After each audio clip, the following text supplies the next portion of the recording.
हमारे साथ Jitendra Mishra, director Jitendra Mishra academy से होंगे।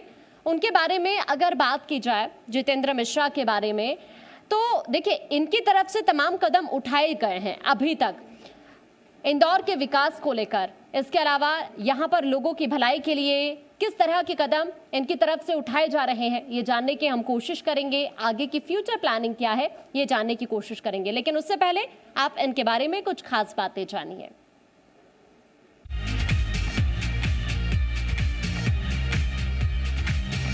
एक तरफ जहां शिक्षा व्यवसाय का रूप धारण कर चुकी है, तो वहीं गुरुकुल पद्धति से योग, ध्यान, प्राणायाम, सरस्वती वंदना और राष्ट्र की वंदना से शिक्षा की शुरुआत होती है इंदौर स्थित जितेंद्र मिश्रा एकेडमी में।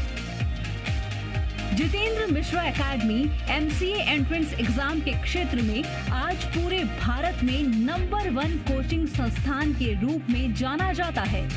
21 सालों के अनुभव और रिजल्ट को देखते हुए 2013 और 2018 में तत्कालीन मुख्यमंत्री शिवराज सिंह चौहान और 2019 में तत्कालीन मुख्यमंत्री कमलनाथ और 2020 में पूर्व लोकसभा स्पीकर सुमित्रा महाजन ने भी सम्मानित किया है। भारत को विश्वगुरु बनाने की मिशन के साथ विद्यार्थियों में राष्ट्रीय चरित्र के निर्माण को सफल और सक्षम बनाने के प्रयास के बारे में चर्चा करने के लिए आमंत्रित करते हैं जितेंद्र मिश्रा एकेडमी के डायरेक्टर जितेंद्र मिश्रा जी को। तो अभी आपने तमाम चीजें देखी हैं जितेंद्र मिश्रा जी के बारे में, और जब इंदौर की बात कर रहे हैं तो उनसे जानने की हमारी कोशिश रहेगी कि क्या कुछ अब आगे की प्लानिंग है।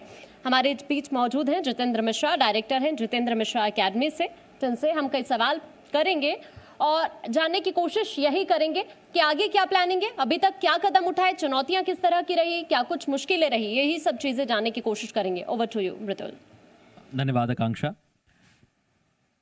जितेंद्र जी, अभी हमने देखा कि लगातार समाज की बेहतरी के लिए और भारत को आगे बढ़ाने के लिए, भारत के निर्माण के लिए आपकी जो कोशिशें हैं वो लगातार ज़मीन पर उतर रही हैं।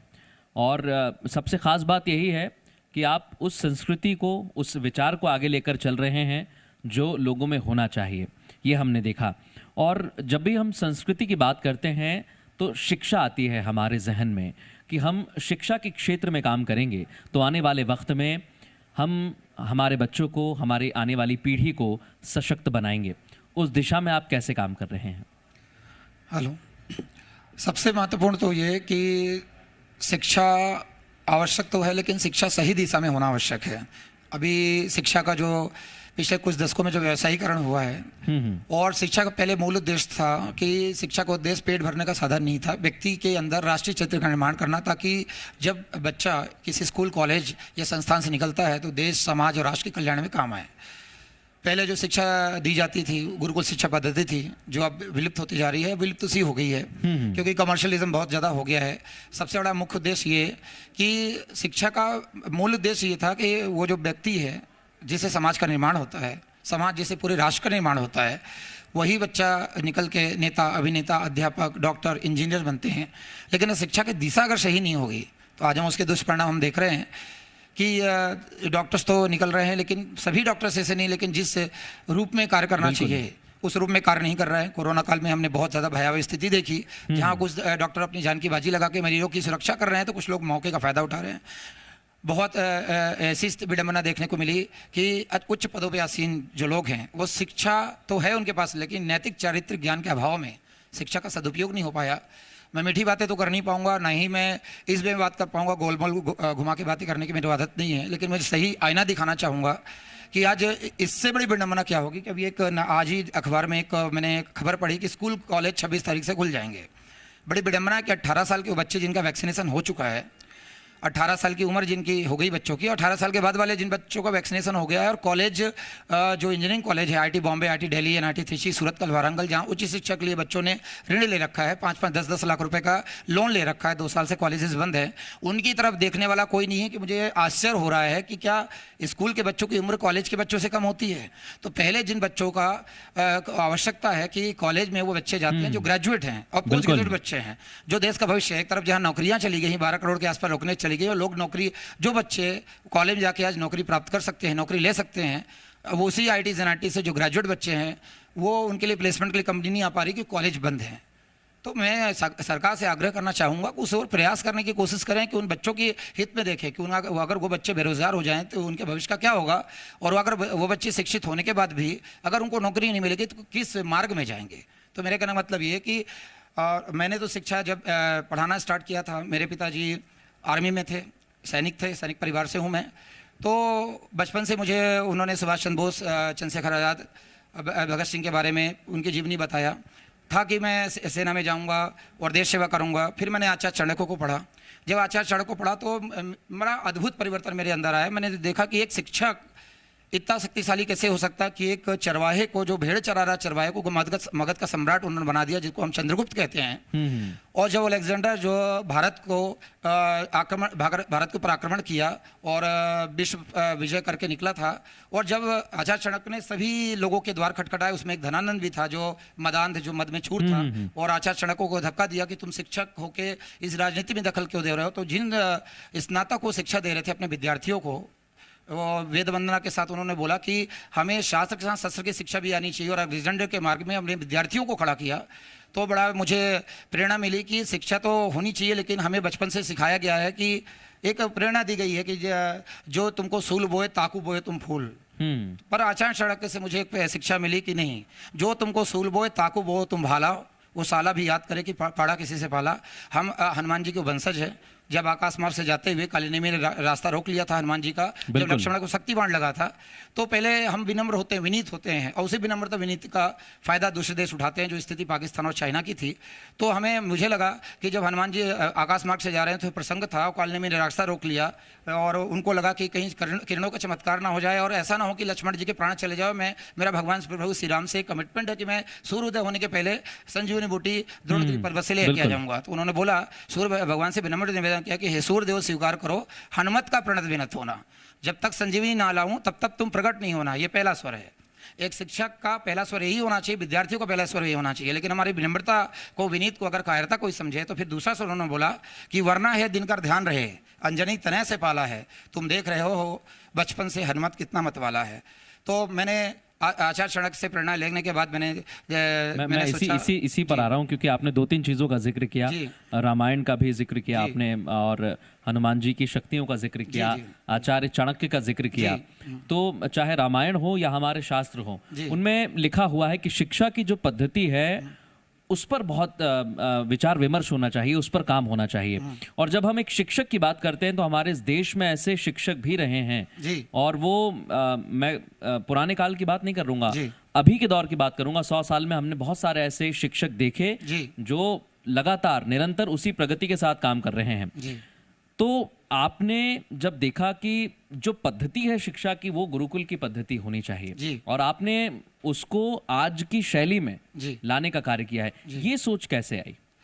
देखिए, शिक्षा पद्धति, गुरुकुल शिक्षा पद्धति के ऊपर मेरा जो मैंने देखा, तो उसका मूल उद्देश्य ये था कि मैंने जब देखा कि आज से 5000 साल पहले जो भगवान श्री कृष्ण थे, वो गुरु सांदीपनी थे, जिन्होंने हमारे समाज में भगवान श्री कृष्ण दिया। गुरु वशिष्ठ ने आज से 7000 साल पहले एक नर को नारायण बना दिया। भगवान राम हमारे नर के रूप में जन्मे थे, और उन्होंने नारायण बनाया। और गुरुकुल ही आश्रम होता है जहाँ पे एक राजा का बेटा, एक नाई का बेटा, धोबी का बेटा, हर वर्ग का बेटा, चाहे गरीब हो अमीर हो, भेदभाव भुला के आपस में मित्रता करके और शिक्षा प्राप्त करते हैं, और दैनिक जीवन में होने वाली परिस्थितियों को, वो चुनौतियों को सामना करते हैं। गुरुकुल शिक्षा पद्धति के पीछे उद्देश्य ये था कि बच्चों में नैतिक चारित्रिक ज्ञान का समावेश करना, पहला उद्देश्य ये था। और साथ में जो शिक्षा दी जाती है वो राष्ट्र और समाज के कल्याण के काम आए। मैंने महसूस किया जब हम स्कूल में थे, तो स्कूलों में आजकल फैंसी ड्रेस कंपटीशन होने लगा, बहुत सारी चीज़ें होने लगी, राष्ट्रीयता खोसी गई है। 26 जनवरी 15 अगस्त जैसे प्रोग्राम तो ऐसे हो गए कि लड्डू खाने का प्रोग्राम हो गया बच्चों को। महानता की कितनी बातें कर ले, लेकिन बच्चों के अंदर चरित्र कहाँ है? रोज डे और वैलेंटाइन डे बनाया जाता है, लेकिन सुभाष चंद्र बोस जयंती क्यों नहीं मनाई जाती है? मेरा ये आग्रह है कि अगर भगत सिंह, चंद्रशेखर, राजगुरु बिस्मिल जो अपने देश के लिए कुर्बानी देके चले गए और बोला तुम्हारे हवाले वतन साथियों, तो हम उन लोगों को याद क्यों नहीं करते और उस किताबों वो पाठ क्यों नहीं पढ़ाया जाता है। सवाल ये नहीं कि सिलेबस में बदलाव हुआ, लेकिन सिलेबस में बदलाव होने के बाद चरित्र में बदलाव कैसे हो सकता है। बिल्कुल। तो मैंने वही देने की कोशिश की अपने एकेडमी संस्थान में कि मेरे यहाँ 365 दिन सारे शहीदों की जयंती पुण्यतिथि मनाई जाती है। भले टेक्नोलॉजी के क्षेत्र में जो बच्चे, हालांकि मेरे सारे बच्चे गूगल, माइक्रोसॉफ्ट, अमेजन कंपनी में हैं, लेकिन वो एक भी बच्चा हमेशा अपने देश के लिए काम कर रहा है। विदेश जाके काम करने के लिए मैंने उनको प्रेरित कर रखा, विदेश जाके हमें काम नहीं करना, अपने देश के लिए काम करना, अपने देश के हित में काम करना है। ताकि जैसे बराक ओबामा आके तिरंगे के नीचे सैल्यूट करके वंदे मातरम बोल रहा है, तो हर व्यक्ति का ऐसा होना चाहिए कि टेक्नोलॉजी के क्षेत्र में जो आज अमेरिका की स्थिति है, ऑस्ट्रेलिया, न्यू जर्सी की है, हमारे भारत देश की होना चाहिए। लेकिन राष्ट्रीयता के अभाव में, देश प्रेम के अभाव में वो बच्चे क्या करते हैं, पढ़ते हैं, ऑस्ट्रेलिया जाते हैं, और जब वो वापस आते हैं, कोई डॉक्टर ऑस्ट्रेलिया से आता है, तो हमारी भारत की परंपरा ऐसी हो चली है, हम फूल हाल माला लेके उसका स्वागत करते हैं कि अमेरिका रिटर्न। तो दूसरे बच्चों को प्रेरणा मिलती है कि यार अमेरिका कोई गया तो वो सम्मानीय हो गया। हमें ऐसा नहीं होना चाहिए, अपने देश के लिए, अपने वतन के लिए हमें काम करना चाहिए, जो काम अब्दुल कलाम ने किया। इसलिए हम धर्म बिल्कुल यहीं पर रह के किया। बिल्कुल, और बहुत अच्छी बात है। आपने 2-3 बातों का यहाँ पर भी जिक्र किया कि गुरुकुल में एक ही छत के नीचे हर वर्ग के लोग रहते हैं। उदाहरण हमने देखा श्री कृष्ण का, और सुदामा ने उनके साथ पढ़ाई की, उनकी मित्रता रही, और वहाँ पर कोई भाव जो था वो सिर्फ मित्रता थी, कोई मतलब नहीं था उसका। तो ये चरित्र निर्माण होना चाहिए। आपने 2-3 चीज़ों का जिक्र किया, मैं उस ओर ध्यान लगाना चाहूँगा। आपने कहा कि ऐसी शिक्षा भी बहुत होनी चाहिए, अलग तरीके की शिक्षा तो मिल रही है, लेकिन क्या हम हमारी विचारधारा या हमारी संस्कृति, हमारी समृद्धि, उसे भी स्कूलों में पढ़ा रहे हैं? ये बहुत देखने वाली बात होगी। लेकिन मैंने 2-3 चीज़ें आपकी एकेडमी के बारे में पढ़ी हैं कि कोई फैकल्टी नहीं रखी है, विद्यार्थी को आप स्वयं ही पढ़ाते हैं। यानी जो स्वयं पर विश्वास करता है वो निरंतर उसी प्रगति की तरफ बढ़ता है जो उसने सोच रखी है। तो क्या इसके पीछे भी यही ध्येय वाक्य था? देखिए, सबसे महत्वपूर्ण ये है कि मेरा आप पोजेशन स्केल है बच्चों के साथ, या मेरे विद्यार्थी और मेरी एकेडमी, मेरा आता जाता श्वास है। तो मैंने सारे बच्चों को सभी सब्जेक्ट में खुद पढ़ाता हूँ। उससे सबसे बड़ा फ़ायदा ये होता है कि बच्चा किस सब्जेक्ट में वीक है, कमज़ोर है, एक एक सब्जेक्ट में कमांडिंग उस बच्चे की मैं चेक कर पाता हूँ। अगर अलग अलग सब्जेक्ट, अलग अलग फैकल्टी में रखूँगा तो मुझे ये नहीं मालूम पड़ पाएगा पर्टिकुलर बच्चे की स्थिति पूरे सब्जेक्ट में क्या है, पहली बात। दूसरी बात ये कि घड़ी देख के, टाइम देख के पढ़ाने वाली फैकल्टीज बच्चे के साथ कभी न्याय नहीं कर पाती। गुरुकुल शिक्षा पद्धति होने के कारण मेरे यहाँ 7 दिन क्लास होती है, 365 दिन कुछ छुट्टियाँ नहीं होती है। त्यौहार अगर हम मनाते हैं तो 26 जनवरी, 15 अगस्त, सुभाष चंद्र बोस जयंती, पुलवामा में जो हमारे शहीद हो गए थे, उनकी वार्षिक रूप में मनाते हैं, ताकि बच्चों को मालूम पड़े कि वो 14 तारीख थी जब वैलेंटाइन डे था, कॉलेज में जाकर युवाओं को रोकना पड़ रहा था कि आज के दिन हमारे 44 सैनिक जो है सरहद में शहीद हो गए। और वो सैनिक शायद हर व्यक्ति से ये कहते हैं कि जरा सा दर्द पी के दिखाओ वतन के लिए, हाँ यह भी कर दिखाओ वतन के लिए। अरे वतन के लिए मरकर तो हम दिखाएंगे, तुम सिर्फ जीकर दिखाओ वतन के लिए। बिल्कुल, बहुत अच्छी बात। ये जो सिद्धांत है ये काफ़ी आगे ले जाएगा, क्योंकि राष्ट्रीयता का भाव अगर बच्चों में आएगा तो वो उसी रफ्तार के साथ बढ़ेंगे, और अगर आप उनके मन में राष्ट्रीयता का भाव उत्पन्न करेंगे तो वो राष्ट्र के लिए काम करने के लिए भी प्रेरित होंगे। लेकिन एक चीज़ और है, इसी के साथ साथ ऐसा नहीं है कि गुरुकुल शिक्षा पद्धति के साथ सफलता नहीं मिल रही है। सफलता के जो आयाम मैं इस वक्त देख रहा हूँ, आपकी एकेडमी में ऑल इंडिया टॉप 10 में भी बहुत लोग आते हैं, NIT जैसे एग्जाम में, टॉप 100 में बहुत संख्या रहती है, और यहीं से निकलते हैं। तो देश में सबसे ज़्यादा सिलेक्शन देना, ये आपने बताया कि पद्धति बहुत महत्वपूर्ण है, शिक्षा बहुत महत्वपूर्ण है, और पढ़ाने का तरीका बहुत महत्वपूर्ण है। उसी से बच्चे सफल होते हैं। उन्हें टेक्नोलॉजी की ज़रूरत होती है, उससे इनकार नहीं किया जा सकता, लेकिन पद्धति जो है वो ज़मीन से जुड़ी भी हो सकती है। उसके पीछे मनोविज्ञान कारण ये है कि जैसे बच्चे जब सुबह से आते हैं मेरे यहाँ, तो गुरुकुल शिक्षा पद्धति होने के कारण सुबह 7 बजे आते हैं, 9 बजे रात तक बच्चे 14 घंटे मेरे साथ ही रहते हैं। और सुबह योग, ध्यान, प्राणायाम, पूजा अर्चना के बाद, राष्ट्रवंदना के बाद, माँ भगवती शारदे की वंदना के बाद, सारे शहीदों को नमन करने के बाद जब शिक्षा आरंभ होती है, तो हर बच्चे को ये महसूस होता है कि हम जब अभिमन्यु के वंशज हैं, भगवान श्री राम के वंशज हैं, क्रांतिकारी सुभाष चंद्र बोस के वंशज हैं, तो उन्होंने अपने राष्ट्र, अपने वतन, अपने, कहते हैं कि जब कोई भी कार्य आप ऐसा कर लेते, सोच लेते हैं, एक संकल्प ले लेते हैं कि मेरे थ्रू एक बहुत बड़ा कार्य होना है, एक समाज का निर्माण होना है। मैं बच्चों को कभी भी ये नहीं बोलता आप विद्यार्थी हो, मैं उनको हमेशा बोलता हूँ तुम सैनिक हो, जो सैनिक सरहद की सुरक्षा कर रहे हैं बाहरी दुश्मन से, और वो हमारे भगवान हैं, हमारे सब कुछ हैं। तुम भी एक सैनिक की भूमिका में हो, तुम अंदर से अपने देश की सुरक्षा करोगे, लेकिन उसके लिए योग्य बनने के लिए आपको मेहनत करना पड़ेगा। वो -30 डिग्री में तैनात सैनिक कभी नहीं देखता लद्दाख में, और ना जैसलमेर में देखता +53 में। तो आप कैसे थोड़ी सी गर्मी में, थोड़ी सी सर्दी में, थोड़ी सी घर के किसी काम में आप शिक्षा से विचलित कैसे हो सकते हो? तो 14 घंटे वो मेरे साथ रह के उस पढ़ाई के दौरान मैं उनका मनोविज्ञान ऐसा चेंज करता हूँ कि पूरे गीता के 18 अध्याय, रामायण के सारे प्रसंग, महाभारत के सारे प्रसंग, सारे महापुरुषों की जीवनी सुनाता हूँ। साथ में मैंने इनके लिए टेस्ट सीरीज ऐसी डिज़ाइन कर रखा है कि मैं जब पढ़ाता हूँ उसके बाद तुरंत बाद टेस्ट होता है और टेस्ट के साथ उसका आकलन भी होता है। बच्चों को कोई समस्या होती है तो समाधान करता हूँ। जब हम 365 दिन बच्चे मेरे साथ रहते हैं तो एक परिवार बन गए। में एक परिवार है जिसमें 60,000 बच्चे अभी निकल गए हैं। और सबसे महत्वपूर्ण ये है कि 1030 पेपर के, जिसमें तकरीबन 1 लाख क्वेश्चन है, उसकी विशाल श्रृंखला पेपर की। और यही रीज़न है कि पूरे हिंदुस्तान का एनआईटी में 90% रिजल्ट पूरे एमसी एंट्रेंस एग्जाम में, चाहे वो एनआईटी हो, जेएनयू हो, बीएचयू हो, पुणे हो, एसयू हो, पूरे हिंदुस्तान का 90% रिजल्ट अपने अकेडमी से आता है। और उसका सबसे बड़ा रीज़न है कि बच्चों को समर्पित भाव से पढ़ना। और कहते हैं ना कि बीज में इतनी क्वालिटी नहीं होती है, इंपॉर्टेंट है वो किस ज़मीन पे बोया गया है और उसका रख रखाव करने वाला किसान उससे कितना जुड़ाव रखता है। तो पूरा तो ये बहुत ज़रूरी हो जाता है कि आप किस तरीके से बीज बो रहे हैं और किस तरीके से उसका निर्माण कर रहे हैं। और अगर आप विद्यार्थी का निर्माण करेंगे तो राष्ट्र निर्माण अपने आप हो जाएगा। हाँ। ये हमने देखा है। और हमने देखा राष्ट्र निर्माण नहीं, आपके जो छात्र हैं वो जैसा आपने खुद ही जिक्र किया कि कई बड़ी कंपनीज में पहुंचे हैं। और ये भी छात्रों के मन में एक सवाल आता है, मैं इसलिए इसको करना चाहता हूँ कि इस पद्धति के साथ पढ़ाई तो कर रहे हैं, सिलेक्शन भी हो रहा है, लेकिन सिलेक्शन बड़ी बड़ी कंपनीज में होता है, तो सफलता का आयाम क्या होना चाहिए, क्या आप मानते हैं? देखिए, सफलता का आयाम एक अच्छा इंसान बनना होना चाहिए। आप कितने भी सफल हो जाओ, कितने भी उद्यमी हो जाओ, कितने भी सफल हो जाओ, लेकिन आफ्टर ऑल ये मैटर करता कि आप इंसान कैसे थे। आज मुझे नहीं लगता कि स्वामी विवेकानंद की कोई डिग्री पूछता होगा या फिर ये पूछता होगा कौन सी यूनिवर्सिटी से ग्रेजुएशन किया, लेकिन आज हजारों लोग स्वामी विवेकानंद के ऊपर पीएचडी कर रहे हैं और बाबा तुलसीदास के ऊपर पीएचडी कर रहे हैं। आप इंसान अगर अच्छे नहीं है तो आप किससे शिक्षक कितने ही शिक्षित हो जाएं, लेकिन समाज को उसका कोई फायदा नहीं मिल पा रहा, राष्ट्र को कोई फायदा नहीं मिल पा रहा है, तो कोई आवश्यक नहीं। लेकिन मैं बार बार आपके चैनल के माध्यम से मैं जोर देना चाहूँगा कि सरकार का ध्यान आकर्षित करना चाहूँगा कि सिर्फ बयानबाजियों से बातें नहीं बनेंगी, हमें दिमाग में रखना पड़ेगा। जैसे आपके पहले जो डिस्कशन हो रहा था, उन्होंने सरकारी शिक्षा के बारे में बोला। मैं ये पूछना चाहूँगा कि सरकार के में कितने लोग हैं जिनके खुद के बच्चे सरकारी कॉलेज में पढ़ते हैं, ये सरकारी स्कूल में पढ़ते हैं। सबसे बड़ी बात मैं ये भी पूछना चाहूँगा कि इसमें शिक्षा में परिवर्तन अगर लाना है, आज जेएनयू जैसे कांड क्यों हुए, जेएनयू में देश विरोधी नारे क्यों लग रहे हैं, उसको रोका क्यों नहीं जा सकता? और ऐसे लोगों को ऐसा जो हुआ, घटनाएं हुई, वो घटनाएं क्यों हुई? क्योंकि राष्ट्रीयता के अभाव में हुई। तो स्कूल कॉलेज में कंपलसरी नहीं होता कि पहले राष्ट्रगान होगा उसके बाद स्कूल कॉलेज चालू होगा। क्यों थिएटर में लिखना पड़ता है कि ये अब राष्ट्रगान होगा, खड़े हो जाइए? व्यक्ति के अंदर वो भाव क्यों पैदा नहीं होता? तो सबसे महत्वपूर्ण, आज भी किसी स्कूल में कंपलसरी नहीं कि राष्ट्रगान होगा फिर स्कूल चालू होगा। अगर हम अपना राष्ट्रगान, अपना वतन का गान कंपलसरी नहीं कर सकते तो हम जब तक बच्चों में राष्ट्रीयता का निर्माण नहीं करेंगे, उसको गर्व नहीं होगा मैं भारतीय हूँ।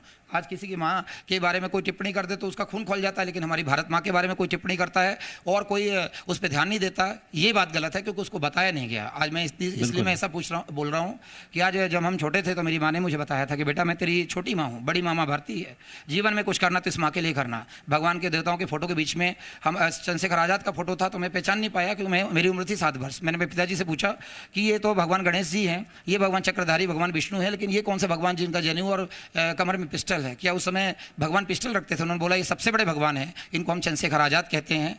और ये उन्होंने समझाया बड़े आसान शब्द में, त्रेता में भगवान राम थे, द्वापर में श्री कृष्ण थे और कलयुग में ये चंद्रशेखर आजाद बन के आए। तो उस समय मेरे मानस में बन गया कि जितनी हमें पूजा अर्चना हम भगवान श्री राम की कर रहे हैं, जितना रिस्पेक्ट करें, जितना सम्मान कर रहे हैं, उतना ही मुझे चंद्रशेखर आजाद जी का करना चाहिए, वो राम के ही अवतार है। तो मेरा मानस चेंज हो गया। तो हिंदू मुस्लिम के लिए जब आपस में संप्रदाय लड़ते ना, पूरा देश लड़ जाता है, तो देश के लिए भी लड़ना चालू हो जाएंगे। और कोरोना काल की रही बात, जो स्थिति हो रही ना, उसमें जब लोगों ने अवसर तलाशा, कफन तक चोरी हुए, गंगा मिला से बही, स्थिति ऐसी हो गई कि मतलब जो व्यक्ति जैसा चाह रहा, मानवता बिल्कुल शर्मसार हो गई। उसका कारण है राष्ट्रीयता व्यक्ति के अंदर है। और आप देखेंगे एक ही परिवार, एक ही छत के हम सदस्य हैं, तो आपके अंदर ये भाव आएगा कि यार मैं अपने भाई के साथ छल कैसे कर सकता हूँ, आज मेरा भाई संकट में, इसके गलत कैसे कर सकता हूँ। आज एक प्रसंग में छेड़ना चाहूँगा बीच में कि भगत सिंह को जिस दिन फांसी होने वाली थी, उनकी माँ मिलने गई थी भगत सिंह से कि बेटा तेरे को कल फांसी हो जाएगी, मैं घोड़ी चढ़ना चाहती थी, देखना चाहती थी, घोड़ी चढ़ के देखना चाहती थी। उन्होंने जवाब दिया कि तू न रो रहा, तू है भगत सिंह की माँ, मरकर भी लाल तेरा मरेगा नहीं। अरे घोड़ी चढ़ के तो लाते हैं दुल्हन सभी, हंस करके कोई फांसी चढ़ेगा नहीं। बिल्कुल। और ये जो राष्ट्रीयता का भाव है, इसी मिशन के साथ आप काम करते रहें, आपके जो छात्र हैं वो भी राष्ट्रीयता के भाव को सीखें, यही हम कामना करते हैं। एक आखिरी में मैं ज़रूर सवाल करना चाहूँगा, क्योंकि जब उद्देश्य जीवन का होता है तब आप आगे बढ़ते हैं। आपने राष्ट्रीयता का भाव का जिक्र किया, बताया कि इस दिशा में मैं काम कर रहा हूँ, आपने एक अलग पद्धति के साथ शिक्षा को आगे बढ़ाया है। तो उद्देश्य क्या है आपका कि आने वाले समय में समाज की बेहतरी, राष्ट्र निर्माण, या व्यक्ति का निर्माण, विद्यार्थी का निर्माण? मेरा उद्देश्य ये है कि आचार्य चाणक्य ने एक सपना देखा था और वो मेरे हमें बहुत आदर्श रहे हैं, और सुभाष चंद्र बोस मेरे आदर्श रहे हैं। तो आचार्य चाणक्य ने एक सपना देखा था जब उस समय खंड खंड जनपदों में भारत बटा हुआ था, और उन्होंने एक अखंड भारत की कल्पना करी थी, भारत को विश्वगुरु पद पे फिर से आसीन करने की कल्पना की थी। वही सपना स्वामी विवेकानंद ने देखा था, जब शिकागो में कोलंबस हॉल में भाषण दिया था, पूरी सभा में उठ के लोगों ने ताली से स्वागत किया था।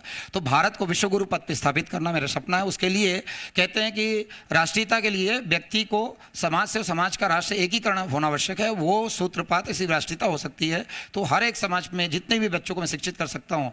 मैं पहले सेना में जाना चाहता था, पर मुझे लगा मैं दोनों हाथों से मां भारती की इतनी सेवा करूंगा। तो मैं अपने हजारों लाख हाथ पैदा करना चाहता, तो मैंने ऐसी आर्मी तैयार कर दी है जो आज देश के डिफेंस में, एविएशन में, एरोनॉटिक्स में, रोबोटिक्स में, इंडियन आर्मी में हर जगह बच्चे हैं और देश सेवा के लिए तत्पर हैं और राष्ट्र के कल्याण के लिए काम कर रहे हैं।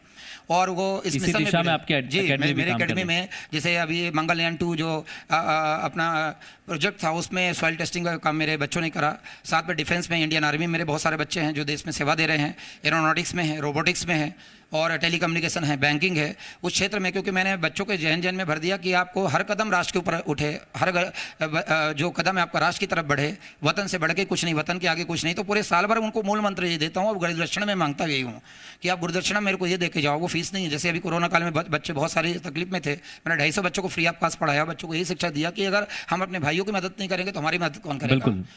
तो इसी भाव के साथ आप आगे बढ़ें। शुभकामनाएं बहुत आपकी। और जो आपकी मिशन है, जो आपकी संस्था काम कर रही है राष्ट्र निर्माण में, आप इसी तरीके से आगे बढ़ते रहें। बहुत बहुत बधाई आपको, बहुत बहुत शुभकामनाएं। इस खास पैनल में चर्चा के लिए शामिल होने के लिए भी धन्यवाद। थैंक यू बहुत। और अब वक्त हो चला है सम्मान का, तो मैं GMPCG के सेल्स हेड राजीव त्रिपाठी को बुलाना चाहूंगी, वो आए और हमारे बीच मौजूद खास शख्सियत जितेंद्र मिश्रा, उन्हें सम्मानित करें। तो बात जिस तरह से हो रही है इंदौर से मध्य प्रदेश की, ये बहुत अहम है, क्योंकि आज कई मुद्दों को लेकर हमने चर्चा की है, चाहे रोजगार, स्वास्थ्य, शिक्षा, और चूंकि इंदौर की अगर बात हो तो ये एक पर्यटक स्थली के तौर पर भी इसको देखा जाता है।